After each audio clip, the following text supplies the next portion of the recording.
Good morning, Washington, Baltimore, all the ships at sea. How y'all doing, everybody?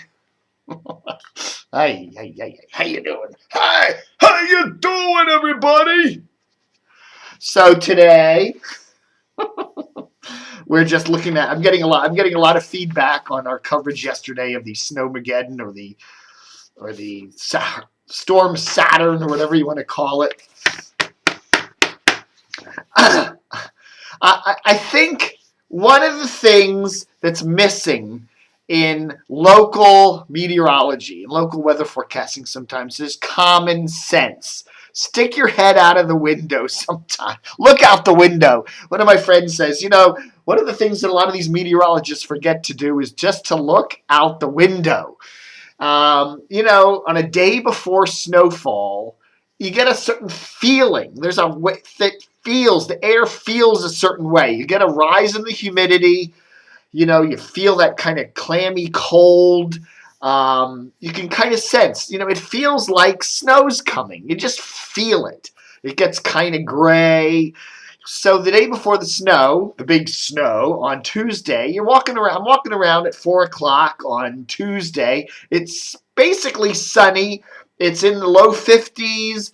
It feels more like spring than it feels like snow. It just does. And I'm saying, okay, I'm not going to argue with him. There is snow coming this way, but it just didn't feel like much. If we're going to get something, it's not going to be much, at least right here where I am, okay? And I even emailed the Capital Weather Gang on one of their stories, and I said it was 55 Tuesday. Again, the air temperature can change really fast. You get a cold front in the summertime, it can go from 95 to 75 in 5 minutes. That's not a problem. But changing the temperature of the stuff, the roadways, the ground, the buildings, that takes longer. And, if it's 55 one day and then boom, 12 hours later you're getting snow falling on that ground, it's not going to stick. And especially if it's 34 degrees, the air's only 34, so you can see how everybody kind of missed it up yesterday. Capital Weather Gang, Jason Samenow, I never can pronounce his last name. He said, he kind of said, hey, it was one of the biggest cock-ups in the Capital Weather Gang.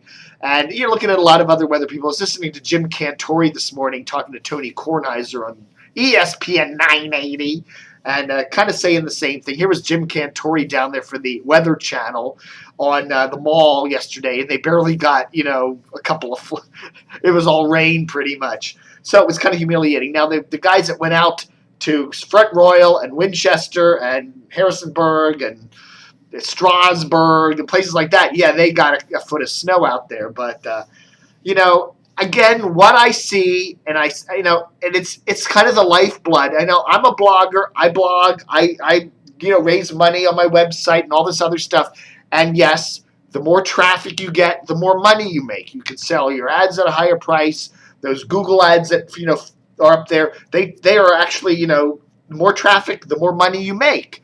That's how it is. So a lot of times bloggers, and now you're getting into major newspapers and other major news organizations, it's kind of like the end justifies the means, that hype equals web traffic. It's like that Drudge link. Drudge likes to just run shock stuff. Shock poll, Romney's going to win.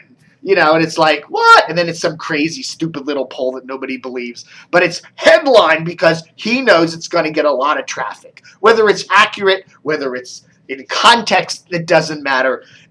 But you see now, that's the way. And it's always been kind of like the joke with local radio and television weather reporting. It's kind of like the hype is what gets it. They get the ratings. Get those people watching your newscasts. And whether watching Modern Family at 8 o'clock, or some show, in prime time, you come on and say, big snow could hit tomorrow. Details at 11. And your ratings are going to go up. And then if it doesn't happen, well, you kind of like what they're doing today, kind of going, well, But I even see this. You talk about the Washington Post, the grand old dame of journalism, the Washington Post, which is now selling sponsored content on its website. We'll do anything. It's hype.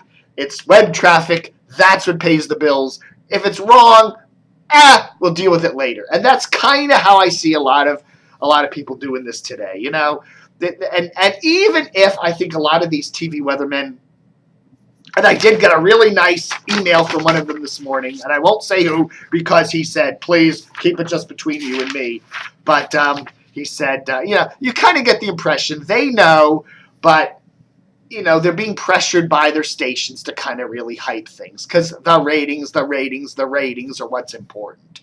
So anyhow, but I got a really nice email from a local weather dude, and basically, he was pointing out that even early yesterday morning, the day of the storm, that it was being circulated that this thing's going to fizzle out, at least in the immediate Washington area.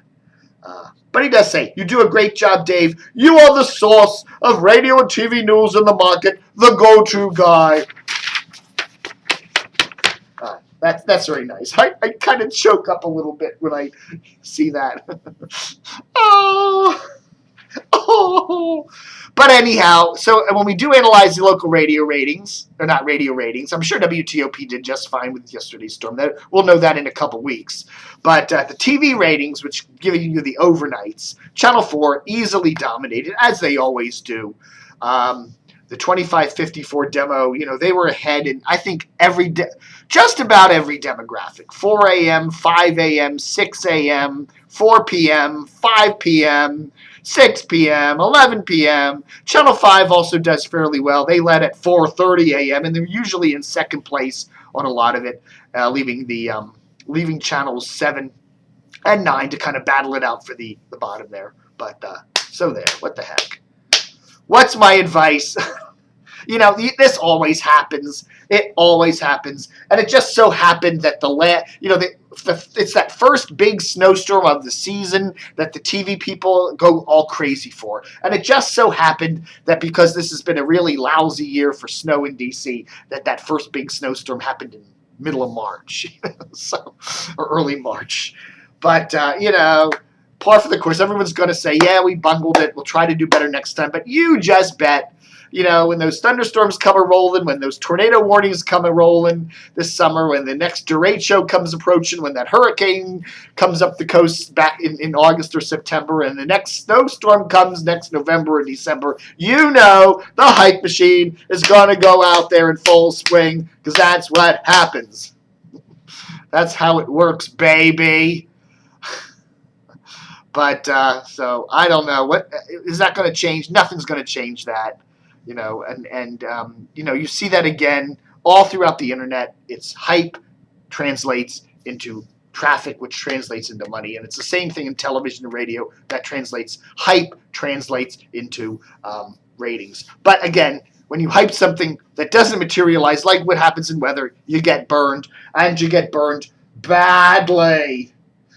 So that's my analysis of it. What am I going to say?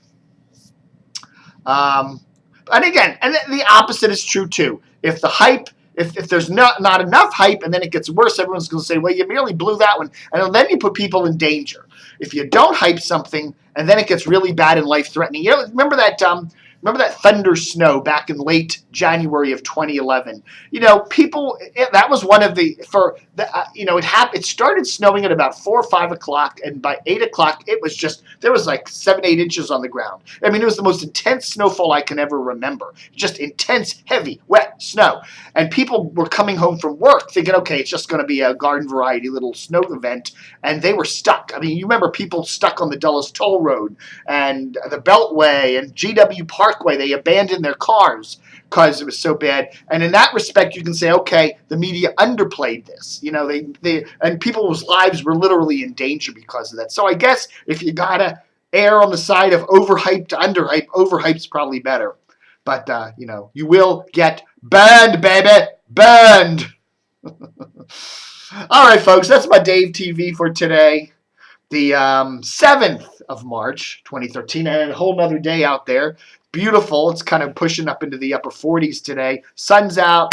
All that mushy, slushy snow is melting off. I'd say we got about 3 or 4 inches here in Reston, Virginia, but you got to catch it on the like lawn chairs, because the stuff that fell on the ground melted.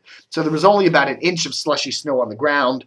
But if you look on the lawn chairs, 3 or 4 inches is probably what fell. But it didn't stick. I predicted it. Honestly, I know I'm probably as good a weather forecaster as everybody. just a little more, as I beg, a little more common sense. Stick your head out the window. That's sometimes almost as good as all that gibberish, high-tech bullshit, various scenarios that all these different, computers are spitting out these days. Just take a look out the window. Go outside. Do you feel it? Does it feel like snow? If it doesn't, if it's 55 degrees the day before, you might say, you know what? The models are saying this, but I don't think so. Chill out, dude. Live long and prosper.